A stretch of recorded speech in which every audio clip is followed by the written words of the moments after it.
ریحان ایک قدیم گھنے جنگل کے کنارے پر لکڑیاں جمع کر رہا تھا جب ریحان کو ایک نازک سی آہ سنائی دی۔ ریحان نے فوراً سر اٹھایا اور اپنی چھوٹی سی کلہاڑی ایک طرف رکھ دی۔ آواز کسی زخمی پرندے کی نہیں تھی بلکہ اس میں ایک گہرا کرب چھپا تھا۔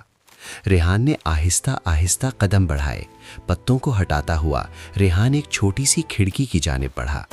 وہاں ریحان نے دیکھا کہ ایک چھوٹی سی پری گلنار ایک ٹوٹے ہوئے پنکھ کے ساتھ زمین پر پڑی تھی۔ پری گلنار کے چہرے پر خوف اور درد کے ملے جلے تاثرات تھے۔ پری گلنار کا خوبصورت لباس مٹی سے لتھڑا ہوا تھا اور پری گلنار کا چمکتا ہوا تاج ٹیڑھا ہو چکا تھا۔ ریحان کا دل دکھ سے بھر گیا۔ ریحان جانتا تھا کہ پریوں سے ملنا بہت نادر ہوتا ہے اور ایک پری کو اس حال میں دیکھنا ریحان کے لیے ناقابل برداشت تھا۔ پری گلنار، کیا ریحان پری گلنار کی مدد کر سکتا ہے؟ ریحان نے نرمی سے پوچھا تاکہ پری گلنار خوفزدہ نہ ہو۔ پری گلنار نے اپنی بڑی نیلی آنکھیں اٹھا کر ریحان کی طرف دیکھا۔ ریحان، پری گلنار کا پنکھ ٹوٹ گیا ہے۔ پری گلنار اپنی دنیا واپس نہیں جا سکتی۔ پری گلنار کو نوری پھول کی ضرورت ہے جو اس کی جڑوں سے ہی پری گلنار کے پنکھوں کو ٹھیک کر سکتا ہے۔ نوری پھول صرف پوشیدہ جھیل کے کنارے پر اگتا ہے لیکن وہاں تک جانا پری گلنار کے لیے اب ممکن نہیں، پری گلنار نے کمزور آواز میں کہا۔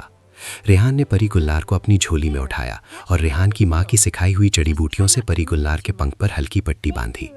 ریحان کو معلوم تھا کہ پوشیدہ جھیل خطرناک جگہ تھی جہاں ایک ظالم جن ذوالفقار کی حکمرانی تھی۔ جن ذوالفقار اپنی لالچ اور طاقت کے لیے مشہور تھا۔ جن ذوالفقار کو یقین تھا کہ نوری پھول میں تمام پریوں کی جادوئی طاقت کا راز چھپا ہے۔ جن ذوالفقار چاہتا تھا کہ جن ذوالفقار تمام پریوں کی طاقت اپنے قبضے میں کر لے اور جنگل کا سب سے طاقتور حکمران بن جائے۔ جن ذوالفقار نے نوری پھول کو کئی جادوئی رکاوٹوں اور تاریک جڑی بوٹیوں کے ذریعے چھپا رکھا تھا۔ ریحان نے پری گلنار کو اپنے گھر لے جا کر چھپا دیا۔ پری گلنار کو ریحان کی والدہ سے بچانے کے لیے جو پریوں کے وجود پر یقین نہیں رکھتی تھیں۔ رات گئے ریحان جنگل میں نکلا۔ ریحان کا ارادہ پوشیدہ جھیل تک پہنچنے کا تھا۔ راستے میں ریحان کو ایک عقل مند الو ملا جو ایک اونچے درخت پر بیٹھا تھا اور ریحان کو بغور دیکھ رہا تھا۔ ریحان، پوشیدہ جھیل کی طرف مت جاؤ، جن ذوالفقار بہت خطرناک ہے، عقل مند الو نے گہری آواز میں کہا۔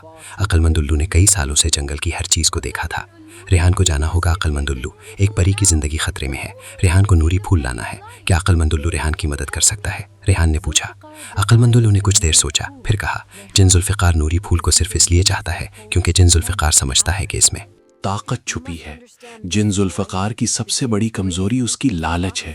اگر ریحان جن ذوالفقار کو یہ یقین دلا سکے کہ نوری پھول کو استعمال کرنا جن ذوالفقار کے لیے تباہ کن ہے تو شاید جن ذوالفقار اسے چھوڑ دے۔ عقل مند الو نے ریحان کو ایک پرانی کتاب دی جو جنگل کے رازوں پر مشتمل تھی۔ عقل مند الو نے ریحان کو ایک ایسا منتر سکھایا جو نوری پھول کی طاقت کو عارضی طور پر بدل سکتا تھا، اسے بے ضرر بنا سکتا تھا لیکن دیکھنے میں پہلے سے زیادہ چمکدار۔ ریحان پوشیدہ جھیل پہنچا جہاں جن ذوالفقار اپنے تاریک غار کے باہر پہرا دے رہا تھا۔ جن ذوالفقار کا قد بہت بڑا تھا۔ جن ذوالفقار کی آنکھیں آگ کی طرح دہک رہی تھیں اور جن ذوالفقار کے چہرے پر غرور اور لالچ صاف دکھائی دے رہی تھی۔ جن ذوالفقار نے ریحان کو دیکھتے ہی ایک زوردار قہقہا لگایا۔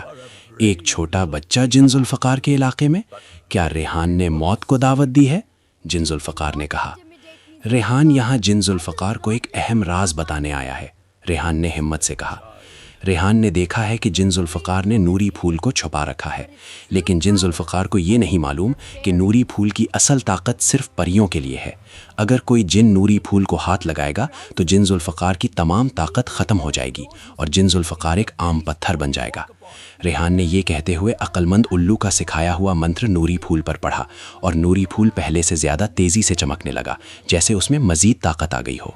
جن ذوالفقار کی آنکھوں میں لالچ کے ساتھ خوف بھی نظر آنے لگا۔ جن ذوالفقار نے کئی بار نوری پھول کو چھونے کی کوشش کی تھی لیکن ہر بار جن ذوالفقار کے دل میں ایک عجیب سی گھبراہٹ ہوتی تھی۔ ریحان کا جھوٹ اتنا سچ محسوس ہو رہا تھا اور نوری پھول کی چمک سے جن ذوالفقار کا شک بڑھ گیا۔ کیا ریحان سچ کہہ رہا ہے؟ جن ذوالفقار نے غصے سے پوچھا۔ جن ذوالفقار اپنے عظیم خوابوں کو ٹوٹتے دیکھ رہا تھا۔ جن ذوالفقار خود دیکھ سکتا ہے، ریحان نے کہا۔ جن ذوالفقار کی لالچ جن ذوالفقار کو اندھا کر رہی ہے۔ اگر جن ذوالفقار اتنی طاقت کا لالچ کرے گا جو جن ذوالفقار کے لیے نہیں ہے تو جن ذوالفقار سب کچھ کھو دے گا۔ ریحان نے نوری پھول کو اپنے ہاتھ میں لیا اور جن ذوالفقار کو دکھایا۔